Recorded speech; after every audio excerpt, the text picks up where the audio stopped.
से हो आप? आई होप आप सब ठीक होंगे। तो भाई आज का हमारा जो व्लॉग है वो R15 V3 के ऊपर कि हमको इसमें मॉडिफिकेशन क्यों नहीं करवानी चाहिए, और अगर हम मॉडिफिकेशन करवाते हैं तो इसका क्या क्या नुकसान है। ये रही हमारी बिल्लो रानी, और हमसे जुड़े रहें। जो भी मेरे चैनल पे नए प्लीज़ सब्सक्राइब करें, और हम आपके लिए ऐसी वीडियो लाते रहेंगे। ठीक है, तो करते हैं अपना व्लॉग स्टार्ट। बात करने वाले थोड़ी सी मॉडिफिकेशन कराने के बाद R15 में क्या क्या नुकसान हो सकते हैं। भाई पहली बात तो आपको, अगर हम ये हटवाते हैं तो भाई यहाँ पर जितनी भी मिट्टी धूल होती है वो सब यहाँ पे आके गिरती है यहाँ पे।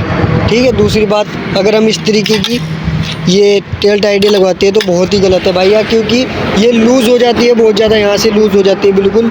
और आपका इस चीज़ पे चलान है, क्योंकि इसमें बोल्ट लगे हुए, देख लो ये बोल्ट लगे हुए हैं। तो इस चीज़ को लेकर इस पर चलान है, तो भाई कभी भी ये वाली मॉडिफिकेशन नहीं करानी।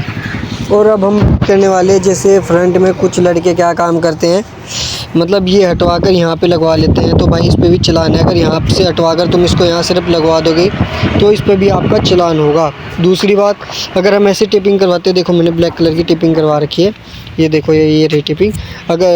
अगर आप ऐसा ही टिपिंग करवाते हैं तो भाई कभी भी आप ऐसी टिपिंग ना करवाएं, क्योंकि ऐसी टिपिंग करवाओगे तो देखो भाई मैंने टिपिंग कराई थी, देखो कैसे नुकसान हो रहा है। क्या कोई फ़ायदा नहीं है भाई ये वाली टिपिंग करा कर, या फिर कोई सी भी टिपिंग आप करवाओगे तो कोई फ़ायदा नहीं है। इससे अच्छा है तुम जो इसका ओरिजिनल कलर है वही रहने दो। ठीक है, और भाई ये कोई दूसरा इसका नुकसान ये है कि अगर तुम ये वाली टिपिंग करवा लेते हो तो आपका चालान कटना ही कटना है। ठीक है, और मैं आपको और बताने वाला हूँ। और हाँ, कुछ लोग इसको भी निकलवा देते हैं, देखो ये है, ये निकलवा देते हैं। ये जब हम निकलवा देते हैं, निकलने के बाद भाई वैसे तो आपको पता होगा कि मिट्टी यहाँ तक फेंकता है, तो भाई कभी भी आप इससे मत निकलवाओ। ठीक है, और दूसरी बात भाई, बाहर से कभी भी आपको डिस्क पैड नहीं गिरवानी है। देखो आप, मैंने डिस्क पैड डलवाई थी, देखो क्या हाल हो रहा है इसका, प्लेट का बहुत ही बेकार हो गई है।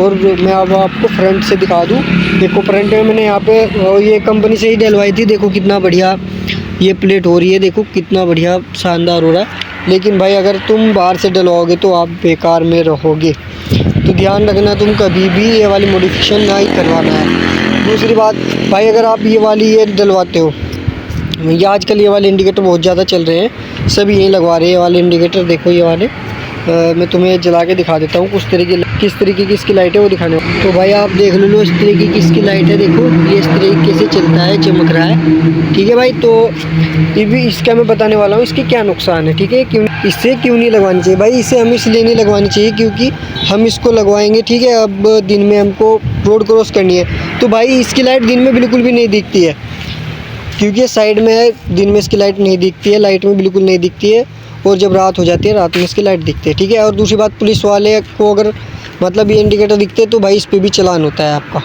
यहाँ पे चालान है। तो थोड़ी सी ये इन्फॉर्मेशन थी भाई जो मैं आपको बताने वाला हूँ, बता दी मैंने। तो आप ये काम बिल्कुल भी अपनी बाइक में R15 हो या कोई सी भी बाइक हो अपनी, बिल्कुल भी ये काम ना कराएं। ठीक है भाई, और बस तो ये थी थोड़ी सी मॉडिफिकेशन हमने जो करा रखी थी। और हाँ, वैसे बाहर से तो आप कोई सा भी कैसा भी इंडिकेटर लगवा सकते हो, मैंने वैसे ये लगवा रखे हैं कुछ, ये है और ये भी अब काफ़ी देखने में अच्छा है। लेकिन भाई मैंने आपको इसके डिसएडवांटेज बता दिए है कि बिल्कुल भी आपको क्यों नहीं ये लगवानी चाहिए। ठीक है भाई, इस चीज़ का आप ध्यान रखना। मिलते हैं हम नेक्स्ट व्लॉग में।